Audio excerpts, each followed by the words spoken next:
And welcome everybody. Those are not droids you're looking for to the immediate immediately after race commentary of the Silverstone Grand Prix. It just happened for somebody. Maybe if you orbit around the black hole, it just happened a few seconds ago.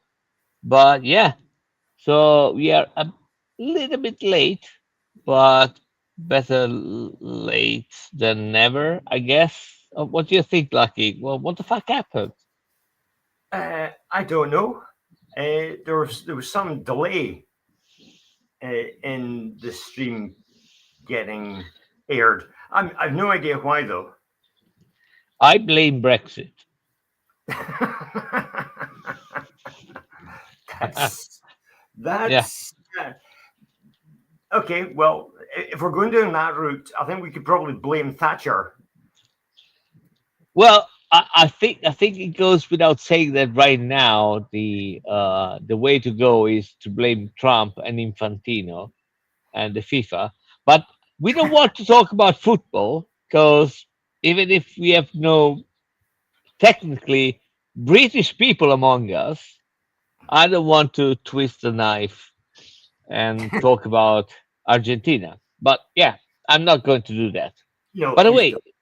yeah, is Colapinto from Argentina? Possibly, Huh? Okay. Well, possibly. well, I Uh, mean, you're the guy following the back markers, aren't you? well, I can't compliment. Where the fuck is compliment? Yeah, I think he's obviously South American. I, but where from? I don't know. Hold on. You keep talking and I'll look it up. Well, I mean, I keep talking. So the most acute person, looking at the stream right now, would have noticed that there is an absentee, which is Simos. There Where is. the fuck is Simos? And Skywork 6009 asks, hello fellas, is Simos okay? That's the Who? issue. No, Who? yeah, it's a dude on the side chat, on the No, I mean, YouTube chat. who's this Simos guy? Well, Simos is technically the owner of the channel. He's the guy that been doing this shit for about 10 years, Oh, believe it or that not. guy. That guy used to That, appear every show. Okay, I yeah, remember him. yeah, yeah, with the mustache, that, yeah, he plays all the jingles and all the jangles. English guy. Yeah. He's Yeah. English. So here's the thing. We have no idea what happened to him. We don't know. There is a rumor that after the Silverstone Grand Prix, he got really drunk, really, really, like really, really drunk for reasons that we'll explain later. Uh, and then he decided to watch the World Cup, and he got really depressed. So, I mean, we really don't know what happened to him. We'll try to So, figure out. in the meantime, if you'd like to join us on the stream, send Fabio a DM and we'll conduct interviews. Yes, yes, yes, yes, yeah, yeah. You do that. You do that. It's gonna happen. No problems. Anyway, so Silverstone, one Uh, of the best circuit of the calendar. Uh, I think it was the first circuit where F1 was raced, isn't it? In 1950. it's the first Formula One championship race ever. Yeah, Is it and I Silver? think I think an Italian won it, right? I think it would have been an Alfa Romeo and possibly Farina. Yes. Farina, sorry. Yeah, fair enough. Yeah, fair enough. Close enough. And Anyway, but yeah, go for, ahead. just by pure coincidence, Hmm. uh, there's an overhead shot of the original Silverstone as it was in 1950 when Giuseppe Farina Oh. won in his Alfa Romeo. Mm. It used to be an airport, right? It was indeed a World War II bomber airport, as you can see from that picture, which unfortunately just disappeared uh, down the sort of middle of the infield area. There's Hmm. a great big, or a pair of great big runways. So I think it was Lancaster bombers or something like that that used to fly out of Silverstone. Oh, and they used to go and bomb, Germans and Mercedes factories and all that stuff, right? So That quite could possibly have happened. Yes. yeah, see how the world, has changed. But anyway, we have two races in Silverstone. We also have the sprint race, and honest to God, I saw the race, but being the age that I am, and by the way, you are the youngest, so you have to remember everything because I forgot everything, right? We had a sprint race on Saturday, isn't it? We did indeed. We had a race of sprints. Um, Okay, so eh, how we do this? You tell us about the sprint race, and then I'll try to make a quick recap of the race. okay, well, the sprint race started with two Ferraris and two Mercedes on the front two rows. A Mercedes got the lead, uh, Oh, defended the valiantly. axis of evil, right? The Italians and the Germans. Okay, fair enough. Okay, so so um, Hamilton bravely defended his position, being a knight, Sir Lewis Hamilton. He bravely Hmm. defended his position. Unfortunately, Kimi Antonelli just sailed past him as if somebody turned Hamilton's engine off, going down the Mm. straight, and pretty much that was the end of it. I was disgusted at that point and decided I wasn't going to watch anything else. And at the end of the race, Sunday won. Kimi Antonelli, I believe, won from about 3 seconds to Hamilton, followed by someone else whose name I can't remember. Lando Norris, another one of the hometown boys. And that was the podium for the sprint race. Antonelli, Okay. Hamilton, and Norris. And that's the last I want to talk about the sprint race. Yeah. But eventually they changed something, in between sprint race and race. Ferrari went for a more uh, uh, proper setup for the race.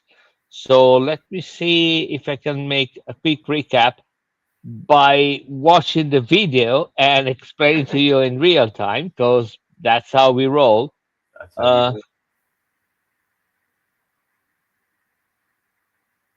so at the start, and it takes the lead with Lewis Hamilton on the back, and in the back nothing really happens. There is Antonelli and Russell, a little bit of kerfuffle with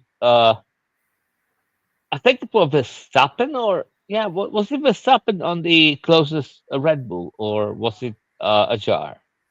Verstappen. Verstappen, yeah. Verstappen, yeah, he was So first. yeah, there you go. So We yeah, have the two Ferraris. Say it. on you go. Yeah, on you go. Yeah, two Ferraris in front. They keep seems to be somebody's going to be really happy in Italy, because the the start was quite good. I mean, Antonelli got a little bit uh, stuck, and yeah, that was pretty much it about the start. And I mean, it didn't really happen too much. Lap 11, there was something going on between the Antonelli and Verstappen. I mean, a little bit of a fight. The really good thing, and we saw going on and on this season is, you can criticize the rules and all the stuff, but actually you see a lot of overtakes. Uh, it might be, like fake overtakes, as people say, because of the engine management and the energy management. But regardless, it's really, I mean, the races are way funnier to watch than compared to a year ago, a couple of years ago. I don't know if you agree about that, Lucky. Well, the thing is, yes, there are lots of overtakes. There's no doubt about it. But Yeah. when you see someone really putting up a fight, as Hamilton did Hmm. in the sprint race, he put up a fight against Antonelli, and then Antonelli just went past him if he was as if he was standing still. And the same thing happened in the the race as well. This was happening to various different people. They'd Yeah. valiantly defend their place, and then someone would just pass them going along the straight. I mean, Hamilton put a huge move going around outside of Russell. Is it Russell? Yeah. Yeah, a huge move going around the outside of Russell. And then two corners later, going down the straight, um, Russell just went past him if he was standing still. And I mean, Okay. Keep keep it's a shame to keep see keep that. that. Yeah. Keep that in mind. We'll talk about it in a few minutes after Sure. the race is over. Mhm. Lap 24, Hamilton goes for a pit stop, and he has to make a 5 second penalty because he moved a little bit on the starting lane. That allowed Russell to jump in on the pit lane. So yeah, Russell made a very good overtake on the pit lane on Lewis Hamilton. Good for him. Lap 29, Antonelli still ahead. Leclerc is on, and Hamilton just says, what the hell, I'm gonna fight Russell because he's no good, basically, and this is my turf. So I'll show the guy what I can do. I beat him when we were on the same car. I'll show him what I'm made of. And again, that was a series of overtakes that we talked about on the outside and the inside, managed by energy and all this stuff. But again, we'll talk about it later. Lap 31, they're still going at it. And with the Verstappen ahead of them, and Lewis still on the tail of George Russell. And see what happens at Brooklyn. He just decides to say, you know what, I'm gonna pass him on the outside because fuck yeah, I can, right? So yeah, and Lewis is still again at it. Russell tries to overtake him, and he actually did it, but he goes a little bit wide. I mean, the Silverstone is a really good circuit about that, so there is no way around it. Russell, I think he started complaining a lap 33 for I don't know reasons. He tries to go on Verstappen, getting fighting for the third position. He tries that, but I mean, Verstappen being the easy guy to pass that he is, doesn't allow it. Lap 35, we have Verstappen, Russell, and Hamilton really I mean, they're in an anchor shift basically. Yeah. Russell tries to overtake him, and then he has to pit him. I don't know what the fuck it possessed him. He just tried to overtake when he knew he had to go on the pit to change his tires. Well, I that was think it, payback. That was payback. yeah, We'll yeah. come to that as well, I guess. Yeah, when we Well, I talk. mean, he didn't manage to do that anyway. But yeah, in the meantime, Leclerc is still ahead, and because nobody mentions him, he's just silently sailing away. Antonelli on his back about 4 seconds. Hamilton manages to pass Verstappen, so we have one, two, three, Leclerc, Antonelli, and Hamilton, and then disaster happens. Lap 41, Antonelli has an issue with a part of his car. He has to stop. It seems to be that the car is not driving straight anymore. So first he says, there's something with the suspension, but it turns out that there was like a piece on which is really close to his car, like a shield that moved, and he had to stop him the first time. It wasn't, working, and he had to stop a second time, and then they removed the piece. Lap 48 to 52, Verstappen, which was, I think at the time was third, it just decides to see if there's some potatoes that are growing on the side of the track. And he just makes a big excursion outside the track. He doesn't find any potatoes, but it just makes the car stuck in. And that's basically the end of the race. Uh, there is a like a minor drama at the end. Antonelli got a 5 second penalty because he was cutting the track while he couldn't drive the car. Um, Hamilton got stopped to change the tire. Leclerc got stopped to change the tires because they thought that they were having at least 1 2 laps more. Russell decided not to, and that allowed Russell, which it made a really bland weekend, to get an unexpected second position, and that's basically how the race ended under the safety car because of the Verstappen crash. So the result was Leclerc, Russell, Hamilton, Norris, Ajar, Loso, Lindblad, Portoleto, Antonelli, which went way behind, and that was basically the race. Uh, so I would say honorable mention to Antonelli, which kept fighting even with the car, which it actually couldn't drive. I mean, on the straight, he had the steering wheel like this Yeah, in order for it to go ahead, and he actually never gave up. Even from the from the box, they told him, yeah, you gotta stop. And he said, no, no. I mean, can I get 1 point? So yeah, I mean, eventually, and then eventually he did it because they gave him 5 second penalty because he got to the corners with an undrivable car, which I guess it's the rules, but I mean, it was a bit harsh, right? But yeah, I mean, Leclerc won. Good day for Ferrari. Russell, which made, I think it was one of the blandest weekend I've ever seen. I don't know how a person like that can get second place. If you can, maybe you can explain it to me. And Lewis Hamilton third with a massive race. So yeah, Ferrari won at Silverstone in Mercedes turf, basically, because Mercedes is not anymore a German car. But yeah, anyway.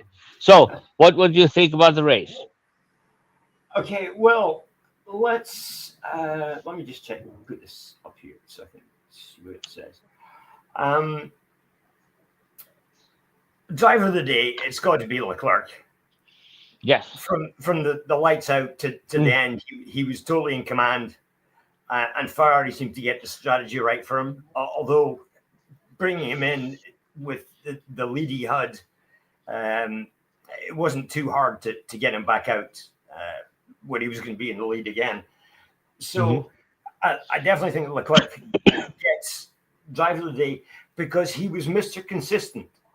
Now, if you look at the lap times, he was actually eighth fastest car out on the track. But Yeah. Leclerc has this gift of consistency, which I keep saying will win you races. And in this case, it did. So, Mr. Consistency, I'd love to see what his lap time, fastest and slowest lap time difference would be across that race, but I couldn't find anywhere that lists it. But I bet there's only tenths between the two of them. So he's well certainly my driver of the day. What do you think? Yeah. No, I agree with you. I agree. Yeah, it has to be the guy. I mean, I'm partial to Antonelli because the way he fought, Yeah. and the way he never gave up. I can guarantee you that driver of the day is not George Russell because Okay. Well, I we'll come mean, to him in a second. yeah, because as, come as on, you're as you're talking he, about Antonelli, sure. It was an unfortunate weekend for Kimmy, but I mean George Russell's had the bad luck at the start of the year. Now it's Kimmy's turn to get a bit of bad luck, and unfortunately, that's just the way Formula One goes, and it'll uh, always we be like that. we might have a slide later on about what you just said. Okay. But yeah, no, I mean, I agree with you, and I also think that okay, that might be controversial, and I want to hear from you what you think.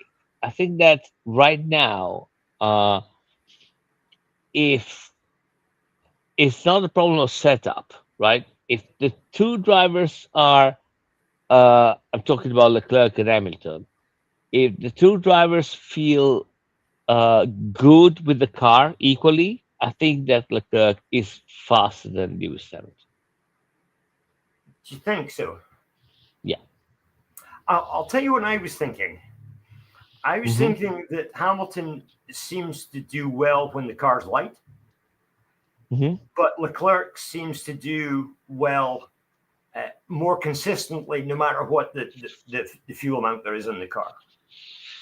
You were talking about retirement, retiring, and problems of the car. So here's my question to you. Antonelli is still ahead in the championship. Yeah. Who is the biggest uh, source of problems for him?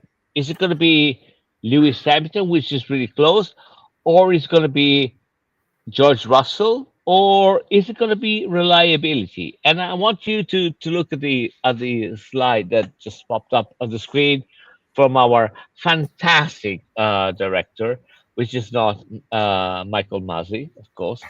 Uh, uh, so these are the retirements in 2026. So McLaren retired, Piastri retired four times, and Norris three times. Red Bull Verstappen three times, Sanjar three times, Mercedes two times, Cincinnati two times, Russell, and Ferrari had issues two times with Leclerc. There is a common denominator around here, right? The both McLaren and Mercedes got Mercedes engines, and it Yeah. seems to be that it might be an issue that Mercedes had got to look into really, really deep and trying to figure out because they have got some reliability problems. Granted, Antonelli had an issue with the car, not with the engine in Silverstone, but still, it's the package. Yeah.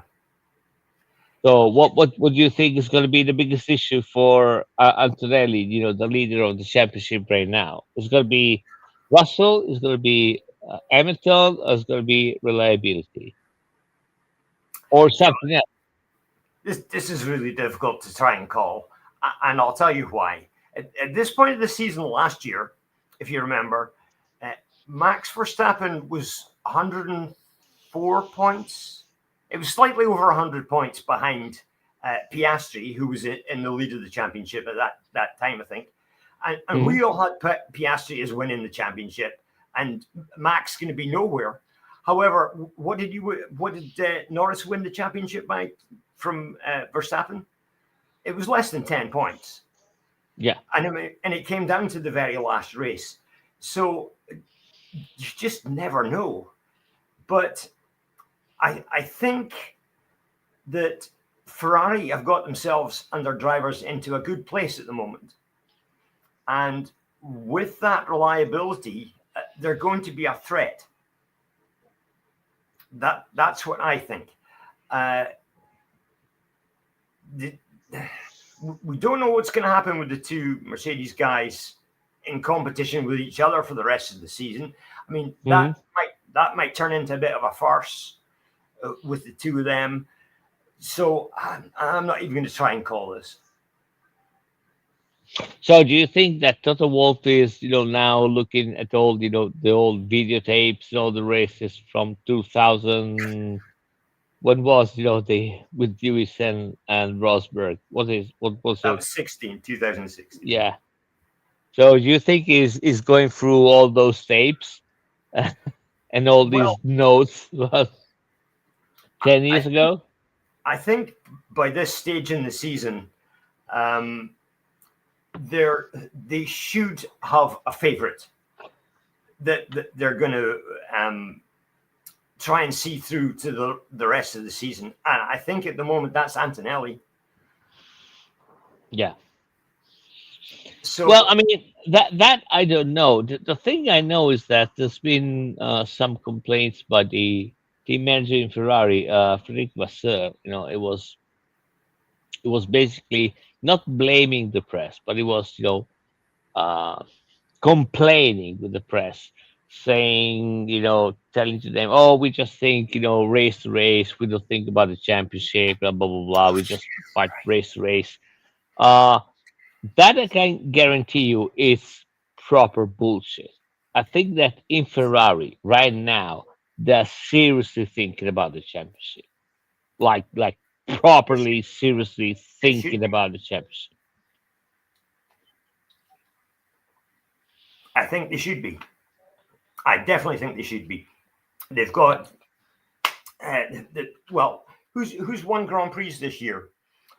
Mercedes and Ferrari. yeah. So they seem to be the only reasonable challenger. Um, the teammates at the moment seem to be fairly comfortable with each other, Lewis and Hmm. Charles. So I would suggest that the way things are at the moment, and if they stay this way, then Ferrari's going to be the main competitor to Mercedes, whether it's Russell or Antonelli. Well, I mean, it's one thing to be the main competitor, hoping to get second at uh with a 50 points lead, or hoping to actually be fighting for the championship, which I think they are doing, even if that just calming down all the rumors, all that stuff. But yeah, but I think it's bullshit that they're seriously thinking about that. Okay, well, I'll tell you, let's move on to number two position. And that Hmm. was George Russell, who I think was Yes. probably the luckiest guy in the Grand Prix this weekend, or last weekend, or 2 weekends ago, in Yeah. fact. Now, Yeah. he had that slow puncture when he was messing about with Max, uh, which forced him to come in. But he also played the same trick on Verstappen just before he came in the pits as Verstappen played on him before Verstappen went in the pits. Hmm. So I think there was a bit of payback going on there between Russell and Verstappen. However, uh, he managed to get second place, George Russell, after Ferrari's. Well, do you think it was a mistake? Do you think that bringing Hamilton in was a mistake and handed Russell that position? I would say that uh, I mean they should have thought otherwise, and the reason being that the safety car came in, I think lap 48 of 52. They thought that they might have one lap of free race. Uh, Honestly, I mean, I don't know. I mean, I think the safety car.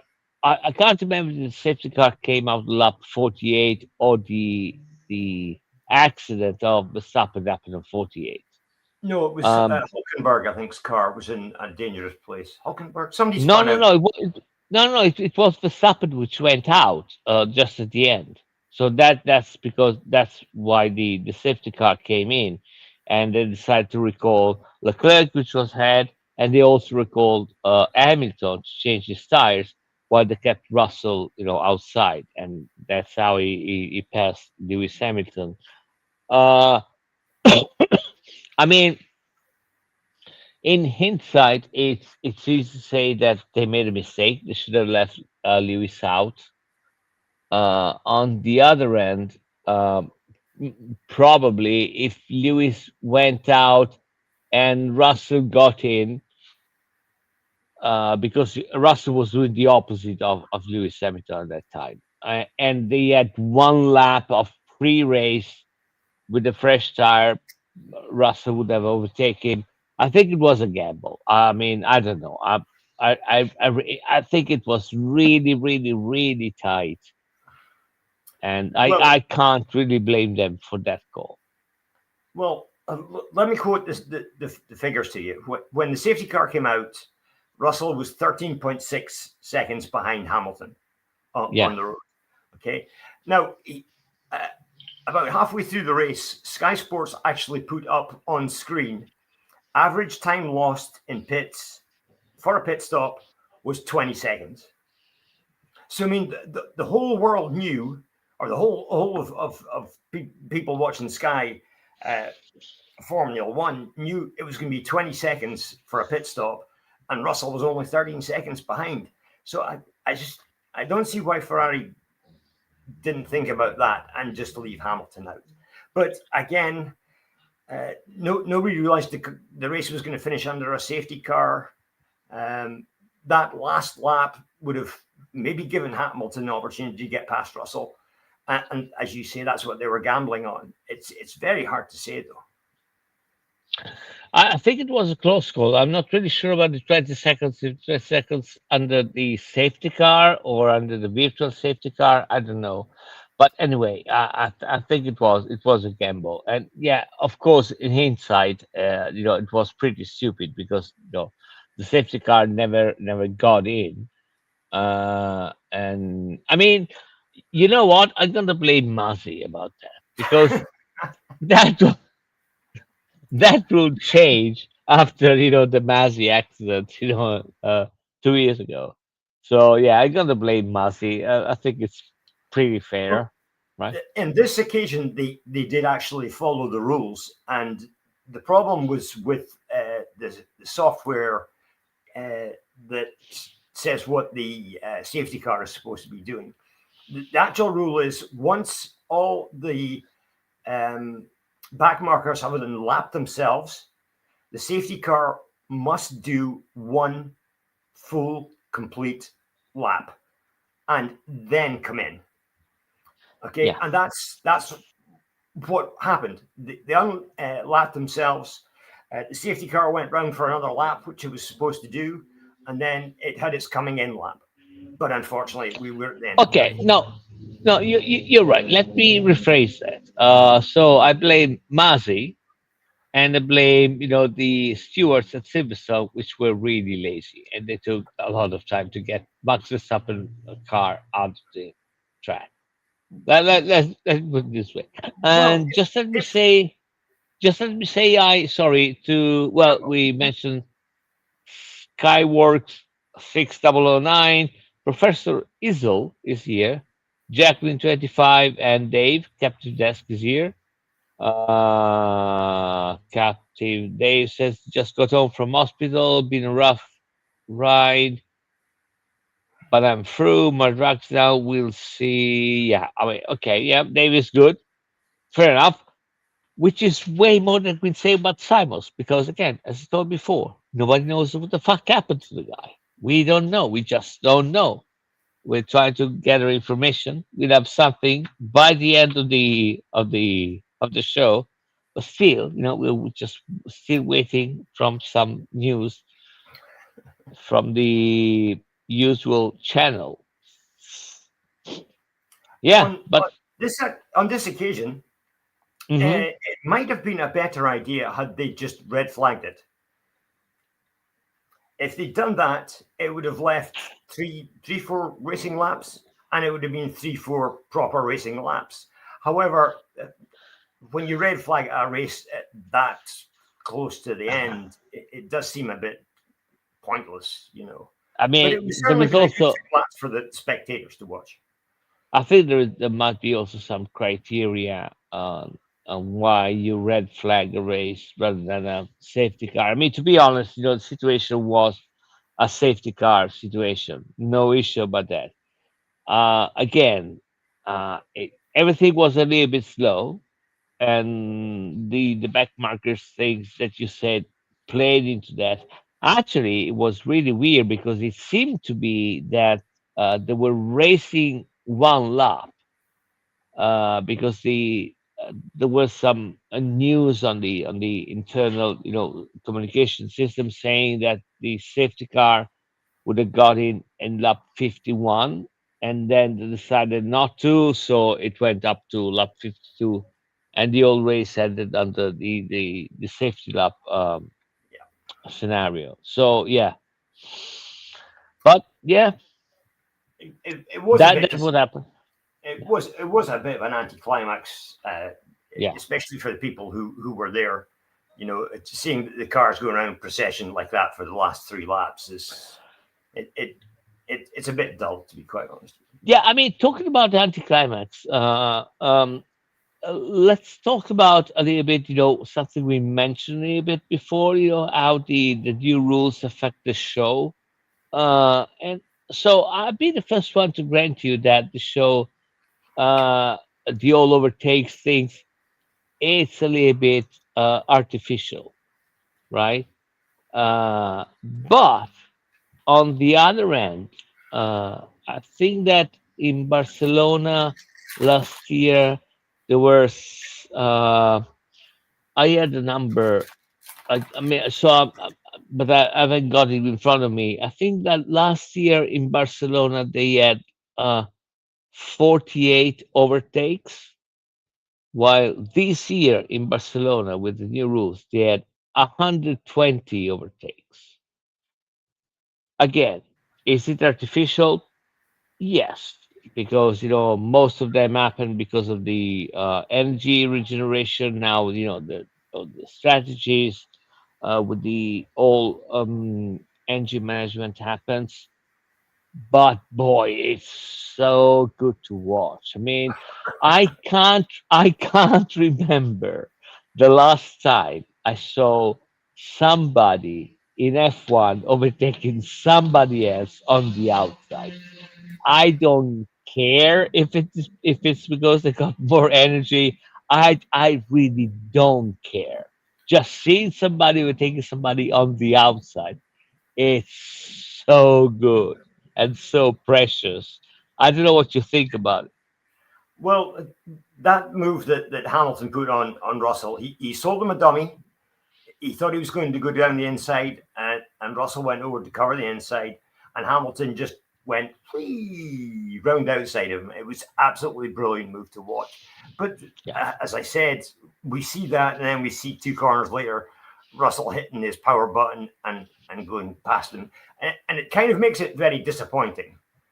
Well, yeah, but you see, okay, so let's put it this way, okay? It's not like somebody has it and somebody hasn't, right? Uh, it's the rules for everybody. So engine management and energy management is part of the F1 right now, the F1 races right now. And everybody's got to deal with it, all of them. So it's not like, somebody overtakes somebody because they have the magic button and the other guy hasn't got a magic button. They all have it, right? So the fact that it happens is now I think that we have to see it as part of the general strategy of the races, and that's something which is part of the mix. And and boy, it's so good to watch. So again, it's a different mechanics, but everybody is dealing with the same deck of cards, right? I mean, somebody has Yeah, got better cards because they made more development and all that stuff, but it's not like what happened with Bro GP when they won the championship because of the double diffuser that nobody thought about it and it was illegal and they just kept it going on because fuck me reasons and they made him won the championship, right? So it's not something pulled something out of the hat to say, haha, fuck you guys. No, it's everybody got that one. So it's different tactics the same way that if you have a car which manages the tire better, you can allow the car, to have a different stint instead of the other, and vice versa, and all that stuff. So I mean, I'm happy about that. I don't know what to say. well, I think it generally is meeting with approval by the majority of fans. However, there's still a hardcore sort of group that thinks it's just way too artificial. And yeah, I'm kind of torn between the two of them. Uh, like you said, we saw cars going around the outside. We saw Russell getting taken by Hamilton outside of Copse, and Yeah. it was spectacular. But then we see Antonelli going past Hamilton, going down straight as if somebody turned Hamilton's engine off, and you think, well, that's not Formula One. So, I mean, but is it really? Is it? I mean, listen, I'm old enough to remember when the turbo engines came in, and we had the same issue. On the straight, they were like missiles, mhm, and on the corners, they were kind of. I mean, especially outside the corners, were kind of a dogs. And I'm talking about the beginning of them. When only Renault had the turbo engine, and then later on Ferrari, and everybody was crying foul because, wow, man, what the fuck happens? So I think and that was even worse because this is where somebody had a technical advantage that other people didn't. And we get to the point, actually, I can't remember the year when we had it in the same races. We had turbo engines and non-turbo engines racing in the same race, and they had two different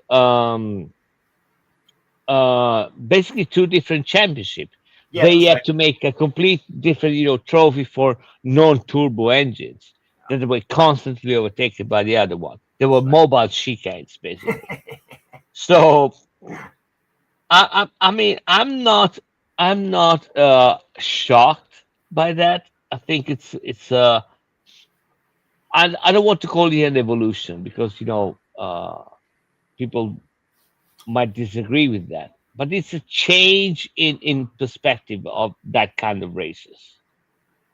And yeah, I think it's one thing we can't say is that it is good for the show. It is totally good for the show. Yeah, And it certainly seems to be. It certainly seems to be. But yeah, perhaps we should move on. yeah, I mean, we better. I'll tell you what we better talk about is Verstappen, the man who yes. caused the safety car. Verstappen's wing did the same thing as it did in Austria qualifying, Hmm. and that was not closed when it was supposed to close, or something, or opened when it was not supposed to be open. Yeah. So they're going to abandon this wing apparently. But what's a bit suspicious is that young Isaac Hadjar hasn't had any problems with his wings. Well, I mean, I don't think a jar is as fast as Verstappen, so maybe there is Well, that because I think that the wing closes, if I'm not mistaken, closes when you start braking or you just release the gas, right? yeah, okay, So yeah. this is where it closes. So I wouldn't be surprised if Verstappen, start braking a little bit, like 10 or 20 or 30 meters after the point that the jar starts braking, so he might get an issue. Yeah. Uh, so yeah, no, but you're right. It seems to be that it's the same problem, and Verstappen wasn't happy about that. I think in Spa, which is next week, next weekend, they're gonna change something. The funny thing is that rumors are that Ferrari is gonna make something even more extreme with their wing. They're gonna Okay. open it a little bit more. The way that the Red Bull, the space that Red Bull leaves. So yeah, they don't give two flying fucks about it, so they're going with it. But you're right, and Verstappen is not happy, and No, Verstappen might, he was very yeah, unhappy after he and crashed. and Verstappen has a clause in his contract. We all know the bomb Indeed. clause. Yeah, Mhm. and he might want to jump ship, even if I don't know who the fuck might want to get Verstappen. Well, let's come to that in a little second. While we're on the subject of Verstappen and Red Bull, the three Red Bulls, remaining Red Bulls, that was Hajar, Lawson, and Vlad the Impaler, finished line of stern in fifth, sixth, and seventh. Hmm. Uh, so again, these guys have outscored Verstappen, the main guy in the team. Um, Now, let's get back to Verstappen going to another team. Uh, of the teams that he'd want to go to, Hmm. who would you have drive with him? That's the thing. Well, okay, so Ferrari is out of the equation. Let's Absolutely. scratch Ferrari. No Okay, chance. uh, no chance. Mercedes, they say it's out of the equation. I'm not really sure that Toto Wolff might want to jump Russell for Verstappen. I'd agree with that. Even if, so I can only see a good reason why Toto Wolff might not want to do that. And the reason being that they got a jewel, which is Antonelli right now, Antonelli. Yeah. which is paid peanuts compared to the big names, because they grew him in that team. So I don't know how Toto Wolff want to disrupt that the growth of this jewel that he has. Yeah. So that might be the only reason. So the other team, obvious team, would be McLaren. McLaren might be probable, It seems the most likely. yeah. And because other than that, there is nothing else, unless you count off the worst car on the grid, Aston Martin. That actually the only appeal that they have is the amount of money that they're willing to put on the plate, Yeah. right? But I'm not really sure that Verstappen wants to get an Aston Martin. You know what I mean? So I No, don't know. I think that's probably out. I think what you said about McLaren, I think that's the most likely is that they would ditch Piastri and take Verstappen, partially because Norris and Verstappen are actually on quite good terms, despite the previous indiscretions that they may have had on the track. They're fairly good mates, so Yeah, yeah. The that other might. thing is that, yeah. Go ahead. Sorry, finish. No, I'm just saying that might work as a team for him to join with a teammate who's going to tolerate him. Yeah, and also the other thing is that in McLaren, basically Norris. Well, on the other teams we have Leclerc and Hamilton. We have the young, which wants to go, and the old one, which a lot of experience, which wants to prove stuff. In Mercedes, of course, we got Antonelli, the rising star, and George Russell, just the sad, lucky guy. I The mean, fading star. I really hate George Russell. I mean, Risa, I barely managed to say, look, yeah, okay, but I mean, it's been a couple of races. I can stand the guy, so forgive me if I say that. But the issue with McLaren is that the two drivers, they kind of overlap themselves. None of them, there is no big experienced guy and youngster guy, even if it might be because Norris has got more experience than Piastri, but show last year that Piastri was as fast as Norris and even more so in some instances. But even the driving side and all the stuff, they kind of overlap themselves, and yeah. So yeah, I The other think thing is, of course, that Verstappen has been the guy over at Red Bull. There's a very interesting interview with Sergio Perez online at the moment, uh, and he says that when he got the job at Red Bull, the first thing that Christian Horner said to him was, "Listen, you're only here because we've got to drive a second car for a team," yeah, right. and that is the position that Max has been in for however long now. What at least 9 years. Um, he's had teammates that were just there to back him up. Sorry, just let me say hi to GeoSam. It's been quite a while since we've seen him. Hi, GeoSam. Is in the side chat. No, I mean you're right, but there was also the fact that honestly, when Perez came in Red Bull, Verstappen was the apex predator in F1, and I Yeah, think he still is. Driving wise. So I yeah, think I mean, you're right there. Yeah, yeah, Verstappen is like a T-Rex. I mean, it's undeniable that the class and the skills that he has in driving. So and you mentioned something about Jar and the other one having is it more points than Verstappen right now? I'm not sure about that. Do they have more points now? no, I don't think they've got more points. Let me just check. Yeah, I mean, even if they have to, they have, and they might be close right now. I think that the only reason is that Verstappen is pushing so hard that if something has to break on a car, it breaks on his car because it's pushing that hard, you Yeah, know. no, there's So quite a bit of difference between Verstappen and Hajar. It's 24 points. He's 76. Hajar is 52. So he's still out in the lead.